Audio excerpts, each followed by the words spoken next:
नमस्कार साथियों, मैं सुदीप वाजपेयी, पूर्व प्राचार्य एनवीएस और केवीएस एनएमआर की शाखा एनसीईआरटी, जेएनयू और आईआईटी दिल्ली आपका अपने इस चैनल में स्वागत करता हूं। साथियों, कल हमने बात करी थी 7-8 स्कूल प्रोजेक्ट्स के बारे में जो बच्चों को दिए जा सकते हैं शिक्षकों द्वारा।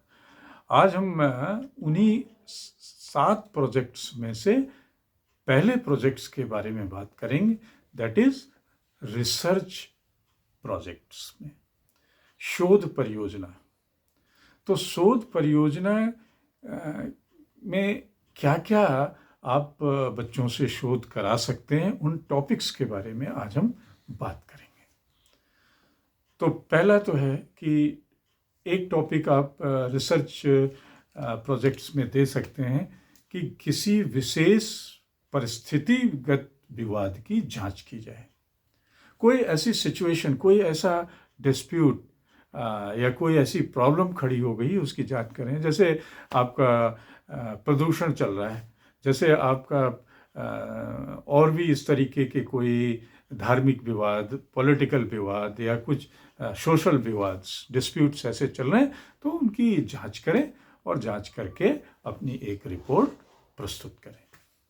तो ये हो गया शोध परियोजना में एक ये टॉपिक कि किसी विशेष परिस्थितिगत विवाद की जांच करना।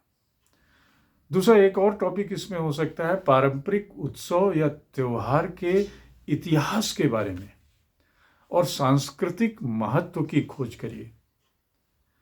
पारंपरिक उत्सव बहुत सारे स्थानीय लेवल पे और राष्ट्रीय लेवल पे मनाए जाते हैं, तो उनका इतिहास पे रिसर्च करिए, कब कैसे शुरू हुआ ये और इसका सांस्कृतिक महत्व क्या है।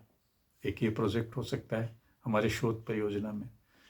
तीसरा हो सकता है कि अगर शिक्षण से रिलेटेड है और शिक्षक कुछ करना चाहता है अपना एक्शन रिसर्च, तो उस एक्शन रिसर्च में शोध परियोजना में वो कर सकता है कि विभिन्न अध्ययन तकनीकों और शिक्षा रणनीतियों की प्रभावशीलता का विश्लेषण करना, कि आपके जो लर्निंग टेक्निक्स हैं उनकी स्टडी करना और लर्निंग टेक्निक्स के साथ में टीचिंग जो स्ट्रेटजी है उसकी इफेक्टिवनेस, उस पर बात करना।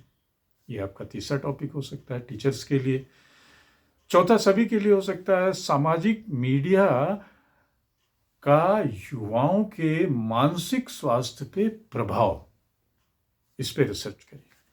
सोशल मीडिया हमारे यूथ के मेंटल फिटनेस पे कितना इफेक्ट कर रहा है, एक रिसर्च का टॉपिक हो गया। एक और हो सकता है साइंस से रिलेटेड कि फॉसिल फ्यूल्स और रिन्यूएबल एनर्जी के लाभ और हानि पे रिसर्च करिए।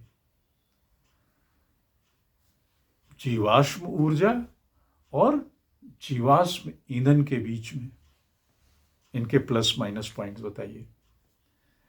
एक और अगर सोशल से रिलेटेड हम देखें तो किसी ऐतिहासिक घटना, जैसे कोई युद्ध हुआ 1857 का, प्लासी का, तो किसी ऐतिहासिक घटना जैसे युद्ध हो गया, क्रांति हो गई, उसके कारण और परिणामों की जांच करिए, इस पे रिसर्च करिए, बच्चों से कराइए।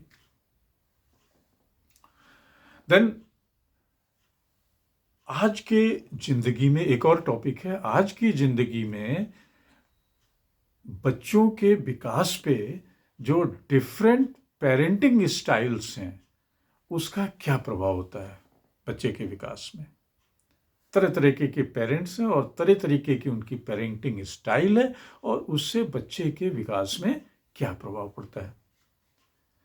एक और टॉपिक मैं बता सकता हूं कि किसी विशेष क्षेत्र या समुदाय में भोजन असुरक्षा के कारणों की जांच करिए। जैसे उड़ीसा में कुछ पर्टिकुलर एरिया है, वहाँ पे महामारी भूख फैलाई करती है, अफ्रीकन कंट्रीज हैं, तो भोजन असुरक्षा के कारण की जांच करना कि क्यों वहीं पे महामारी फैलती है, वहीं पे भूखे लोग रहते हैं। तो इस पे एक आपका रिसर्च हो सकता है।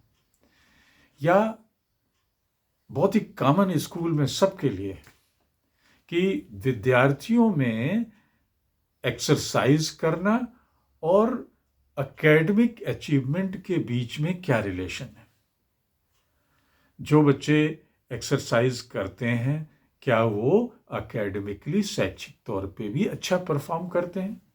जो एक्सरसाइज नहीं करते हैं, सुबह उठ के या शाम को कहीं कुछ खेलते नहीं हैं, क्या उनका शैक्षिक स्तर डाउन रहता है। ये एक रिसर्च का टॉपिक है। तो इस तरीके से या और भी एक बच्चों या किशोरों में टेक्नोलॉजी और स्क्रीन, लंबे समय तक स्क्रीन देखना, मोबाइल देखना के प्रभाव की, मनोवैज्ञानिक प्रभाव की जांच करना, ये रिसर्च है। तो इस तरीके के कोई भी ऐसे टॉपिक्स लिए जा सकते हैं और इन टॉपिक्स पे साल दर साल, कम से कम 1 साल तो ये चलाया जा सकता है, क्योंकि बच्चा अपनी रिसर्च बढ़ाएगा, एक्शन बढ़ाएगा, अपना हाइपोथेसिस बनाएगा, उसमें कभी पूरा हो सकता है उसका हाइपोथेसिस, नहीं हो सकता है, अपने स्टेप्स फॉलो करेगा, जो कि स्टेप्स हम आगे बात करेंगे। तो टीचर के लिए और बच्चे के लिए काम बहुत ही आसान होता है।